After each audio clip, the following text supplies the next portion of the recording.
Halo semuanya, perkenalkan kami dari Universitas Negeri Surabaya, Fakultas Ekonomika dan Bisnis, Program Studi Pendidikan Administrasi Perkantoran. Kami berasal dari kelompok 1 yang saat ini sedang menempuh perkuliahan pada semester 1. Video ini merupakan hasil kerja sama tim kami yang disusun sebagai bagian dari penyelesaian tugas mata kuliah teori belajar yang dibimbing oleh dosen pengampu kami, Ibu Ruri Nurul Aini Wulandari, SPD MPD, dan Ibu Durinda Puspasari, SPD MPD. Kelompok kami terdiri dari 4 anggota yang telah berkolaborasi dengan baik dalam menyusun materi, melakukan riset sederhana, menyusun naskah, serta menyiapkan penyampaian dalam bentuk video pembelajaran. Adapun judul materi yang akan kami bawakan dalam video ini adalah teori belajar deskriptif dan teori belajar preskriptif. Materi ini kami pilih karena kami merasa topik ini memiliki keterkaitan yang erat dengan dunia pendidikan dan proses belajar mengajar, khususnya dalam konteks perkantoran dan administrasi. Kami berharap video ini dapat memberikan pemahaman yang jelas dan mudah dipahami. Semoga apa yang kami sampaikan dapat bermanfaat dan menambah wawasan bagi siapapun yang menontonnya.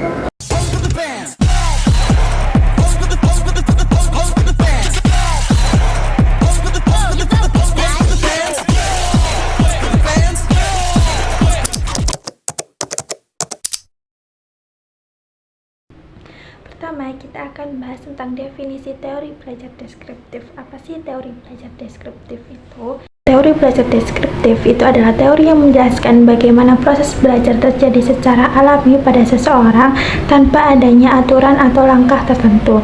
Jadi, teori deskriptif ini lebih bersifat menggambarkan apa yang sebenarnya terjadi saat seseorang belajar, bukan mengatur bagaimana cara belajar harus dilakukan.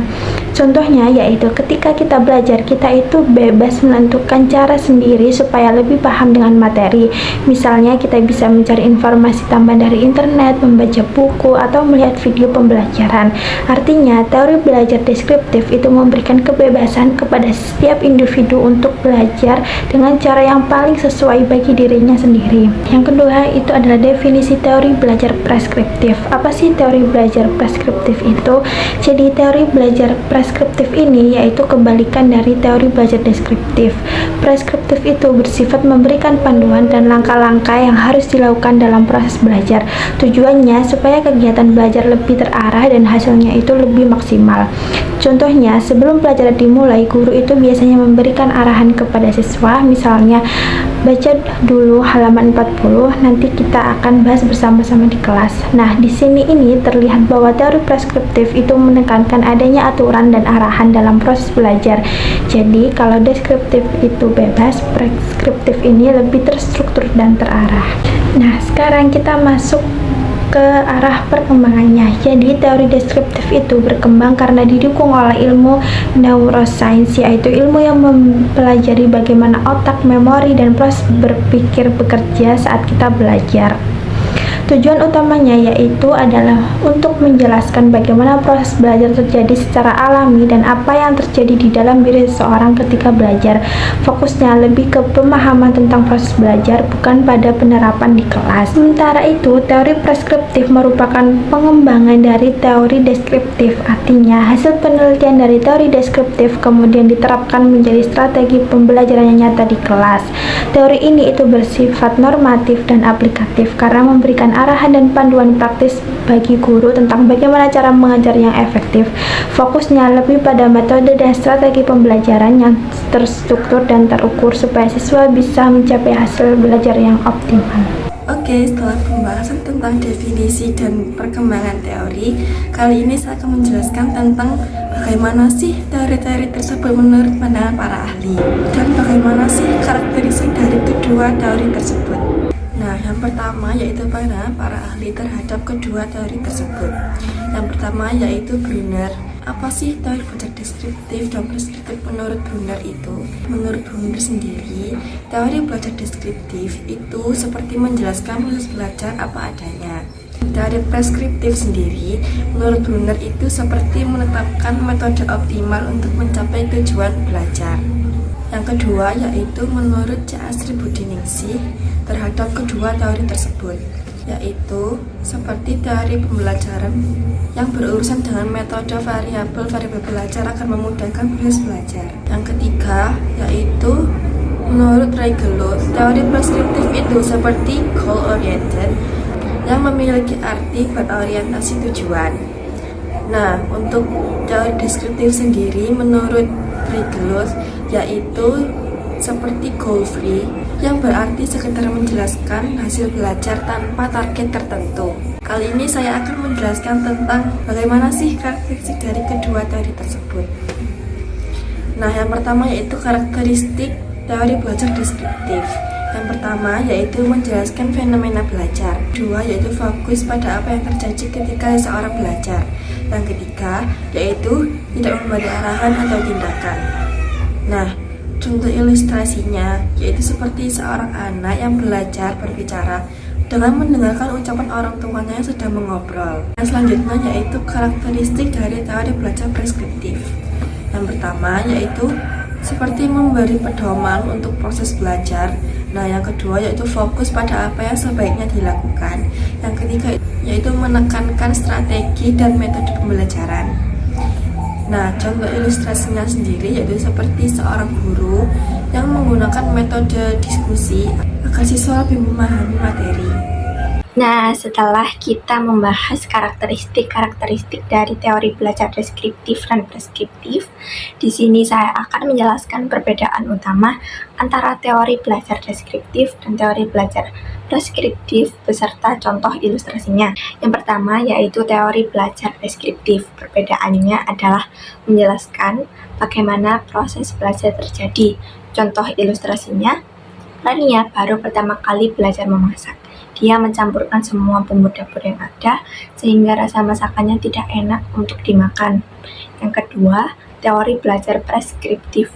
Perbedaannya adalah menyarankan bagaimana belajar itu dilakukan. Contoh ilustrasinya, di pengalaman belajar memasak yang selanjutnya, Rania memilih untuk melihat langkah-langkah dan resep lengkap dari chef supaya hasil masakan Rania terasa jauh lebih enak. Selain perbedaan utama, teori deskriptif dan teori preskriptif juga memiliki beberapa kelebihan dan kekurangan. Berikut merupakan penjabaran tentang kelebihan dan kekurangan yang dimiliki oleh masing-masing teori. Yang pertama yaitu kelebihan dan kekurangan teori belajar deskriptif. Kelebihannya adalah 1. Memberikan pemahaman mendalam tentang proses belajar alami. Yang kedua, berdasarkan observasi dan penelitian ilmiah objektif. Yang ketiga, membantu guru memahami perbedaan individu seperti gaya belajar, perkembangan, dan budaya. Yang keempat, menjadi landasan teori baru dan inovasi pembelajaran. Kekurangannya yaitu 1. Tidak memberi panduan praktis langsung untuk guru. Yang kedua, terlalu umum, kurang sesuai dengan situasi nyata di kelas. Yang ketiga, sulit dipakai merancang strategi pembelajaran yang spesifik. Selanjutnya, terdapat kelebihan dan kekurangan teori belajar preskriptif. Kelebihannya bersifat praktis dan aplikatif, memberi langkah jelas untuk guru. Yang kedua, mendukung kurikulum modern berbasis kompetensi. Yang ketiga, cocok dengan teknologi pendidikan seperti e-learning dan media interaktif. Yang keempat, membuat proses belajar lebih efektif, efisien, dan terukur. Kekurangannya, yang pertama, bisa terasa kaku dan mekanistis. Yang kedua, cenderung mengabaikan faktor motivasi, emosi, dan kreativitas siswa. Yang ketiga, jika diterapkan terlalu baku, bisa mengurangi fleksibilitas dan inovasi belajar. Contoh penerapan teori belajar deskriptif, yaitu Damar sedang belajar untuk mengedit video A Day in My Life-nya sendiri. Dia bebas untuk menambahkan atau mengedit videonya sesuai dengan ide dan kemampuan Damar sendiri. Contoh penerapan teori belajar preskriptif yaitu Damar sedang mengedit tugas video PKKMB yang sesuai dengan peraturan atau ketentuan yang ada. Pandangan teori belajar deskriptif dan teori belajar preskriptif. Teori belajar deskriptif yang pertama dipandang penting karena bisa menjelaskan proses belajar alami. Yang kedua, membantu guru memahami perilaku dan perbedaan individu siswa. Yang ketiga, menjadi dasar untuk mengembangkan strategi pembelajaran yang sesuai. Teori preskriptif. Yang pertama, dianggap bermanfaat secara praktis atau memberikan arahan bagaimana guru mengajar agar efektif. Yang kedua, membantu menyusun kurikulum, memilih metode, dan melaksanakan evaluasi pembelajaran. Yang ketiga, memberi dampak nyata di kelas. Pembelajaran lebih terstruktur, jelas, dan terukur. Kombinasi keduanya dinilai ideal untuk menciptakan pembelajaran yang adaptif, efektif, dan sesuai kebutuhan siswa. Kritik teori belajar deskriptif dan teori belajar preskriptif. Teori deskriptif. Yang pertama, kurang memberi panduan praktis bagi guru. Yang kedua, dampaknya terhadap praktik di kelas terbatas. Teori preskriptif. Yang pertama, sering dianggap terlalu kaku dan juga standar. Yang kedua, kurang fleksibel menghadapi perbedaan karakter, motivasi, dan kondisi psikologis siswa. Yang ketiga, bisa mengurangi kreativitas dan pengalaman belajar jika diterapkan terlalu kaku.